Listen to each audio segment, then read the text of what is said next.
college football's mystery programs, there's a lot of mystery this time of year in general, but there are some programs I have no clue about. I don't know what to expect. Quite frankly, I have a hard time explaining what we're getting from them, and I certainly have no clue what to expect in 2023. Texas A&M, first up.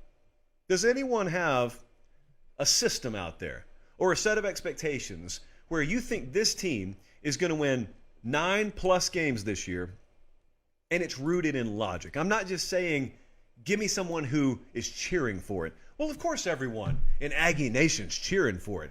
Does anyone have the slightest fact-based clue that this is going to work out? This deal with Bobby Petrino? A hire that I like, by the way. But just because I like it doesn't mean it's always going to work out. Does anyone look at the exodus of players in the transfer portal? Even if they're explainable, and even if a lot of those guys were not going to be welcome back, and think to themselves, I'm 100% sure we will be a much better football team for this. If you can do that, well, you probably make a lot of money betting the sport and retire, because I don't know that there's a ton of skill in it. There's hope in it, but we're not doing this based on hope. We want skill. We want to be able to rub that crystal ball, and we want some guided intel. We want logic-based information. And right now, I don't know. Whatever disaster was going to be this past year, they were worse than disastrous. There was not a world where I thought A&M missed a bowl game. Worst case scenario. Very rarely do I oversell worst case scenario. And yet I oversold it for them, or I guess undersold it, because the reality was a lot worse than whatever I thought worst case scenario could have been. This thing with Bobby Petrino is interesting, though. Like, it's one of the more noteworthy moves in terms of staff that's been made across the country, because it would be one thing if Colorado State had made this. All due respect to the Rams. They're watching us in Fort Collins tonight. But if Colorado State made it, you would look and say, it's still Colorado State, though. I don't expect to be hearing their name in the New Year's Six conversation. But the thing about Texas A&M that anyone who has watched the sport for a while knows is it's foolish to totally ignore a roster with that many players on it. You do that at your own peril, because small changes to rosters that deep can lead to totally different results one year to the next. So that's why I'm mentioning them. This is not a positive or negative segment. This is an I have no clue segment, and some would argue I should do more of those. But I'm doing you one right now because I don't have the slightest clue what to expect with Texas A&M this year. Mystery program. And the mystery in terms of the program and not just the team is if they were to repeat or have anything close to a repeat next year of what we just saw this year, well, I guess there's more mystery because I don't know what they would do. I know what the buyout numbers are, yet I also know what the standard is there, and that would have been 2 years in a row of not even coming remotely close to it. Mystery program number one. Even though I put A&M at the top of the list, I think I can't believe I'm about to say this, the biggest mystery program in America now, to me, is Oklahoma State. Again, this was the model of stability. Every year, they were winning roughly at the same level. Every year, they were recruiting at roughly the same level, and it wasn't always top 10 recruiting classes. In fact, it never was. But they were always in that 25 to 35 range, with like one or two exceptions over the past decade to 15 years. Just the model of stability under Mike Gundy. And they started off very, very well this past year. I thought they were on their way to the Big 12 championship game. I thought they were going to get a chance to avenge their loss against Baylor last year. I thought all these things because we got as late as October 22nd when they beat Texas. You see the schedule here if you're watching on YouTube. Look at how good things were. They were 1, 2, 3, 4, 6-1 coming out of that Texas game. That was October 22nd. Then they go to Kansas State and they get blanked. That's where the Every Given Saturday tour was. You talk about a Sarah McLachlan special. Woof. I would have bought 10 wounded puppies that day if you would have just played the B-roll of that game behind the Sarah McLachlan music. So listen to this. And it's not just the on-field results, but everything that's happened since then. Since the Texas game, October 22nd, Oklahoma State went 1-5 on the field. Their first 7 games this year, they scored over 40 points per game. Their last 6, They scored 14.1 points per game. It's like someone pulled a lever. It's like someone sucked the oxygen out of the program. They've lost 8 offensive guys to the portal. They've lost 8 defensive guys to the portal. They'll probably end up losing over 30 total players from this past roster. Recruiting has fallen off a cliff. They've never been a team that loads up on 5-star talent. But there's a big difference in not loading up on 5-star talent, still finishing in the 30 to 35 range like they normally do, versus being in the 60s right now. And there's not a long way to go. The early signing day is already behind us. I don't know what's happening. Internally, I don't know what's happening out there, but something not very good is happening out there. And as a result, what had been the model of consistency all of a sudden is one of the biggest mystery programs in the country, because I do not know what to expect from Oklahoma State. Spencer Sanders, the quarterback, went in the transfer portal, and he's still in the transfer portal. Like, no one knows what's happening. Derek Mason was the defensive coordinator there. Jesse, didn't he just quit? Didn't he just say, I'm done with football for a little while? After over 3 decades of being active somewhere in some capacity, Derek Mason said, I'd just rather not be in football than be here again this year. So, yeah, Oklahoma State, big mystery. Michigan State, I can't find the center point for the program. I know what I saw last year, but then I know what I saw 2 years ago.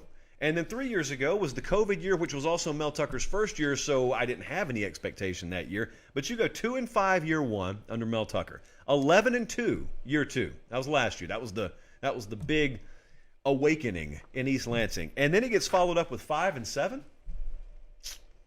So what is the program? Because if you were to have watched that Michigan State team last year, and then you saw the final record this year, at least if I saw that 5-7, I would think they must have had the Nebraska disease of losing every game by 3 points. But then you look, and their losses to Washington, double digits. To Minnesota, blowout, double digits. To Maryland, double digits. To Ohio State, double digits. At Michigan, double digits. They lost in overtime by only, 8 or 6 to Indiana? Yeah, to Indiana. And so they lost the last game of the year to Penn State, double digits. They weren't close. They can't run the ball. Some of their rushing statistics were the worst in the world this year. And I don't know where the program's headed. I don't know. What's the center point? If you could just find the happy middle ground. I don't know, because if you were to add all this stuff up, Mel Tucker's first 3 years, the COVID year is kind of weird because they only played 7 games, but 11 wins and 5 wins, it averages out to an 8-win per year season, but it's all or nothing. It's feast or famine. There's almost no reason to expect that's where this program will land this year. It almost feels like they'll either be back to shocking the world or missing a bowl game again. And neither one of those is good for this segment. That's why they're a mystery program. I can't figure them out. But I can tell you right now, there will be no sustainability up there if they can't run the ball better. Everybody's talking about the quarterback position right now. Peyton Thorne, is he going to come back? And if he comes back, I guess he will. Will he still be the starting quarterback? You going to be able to run the ball for him? Because if you can't, I don't really care who's playing quarterback for you. You're going to be very, very bad.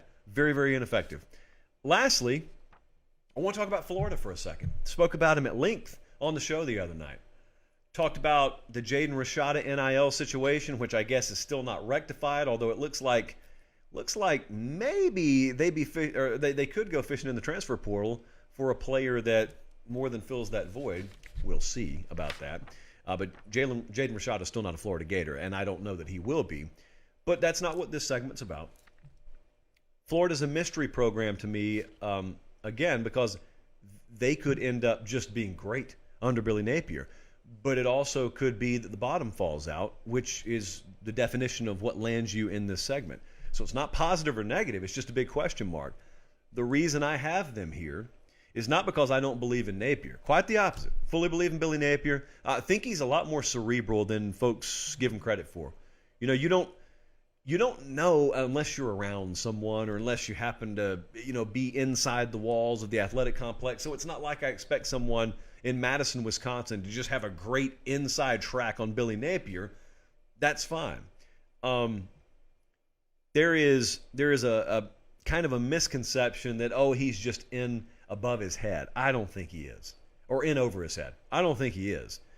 And so what I do think, and did a lot of talking to a lot of folks around that program over the past 3 or 4 days since the show we had last week, or Thursday, is I think long term they're going to be fine at NIL. There's reason to be aggravated with what's happening right now, but you see right now you haven't even taken off. And I'm not talking about Florida. The entire world of NIL is so much in its infancy that a lot of things you worry about right now, you will laugh at in 2026. You will laugh that they were even a big deal or that they were a problem. But right now it is what it is. And that's not even just a Florida problem, although it is a problem or an issue at Florida. But that's the reason why I think there's a question.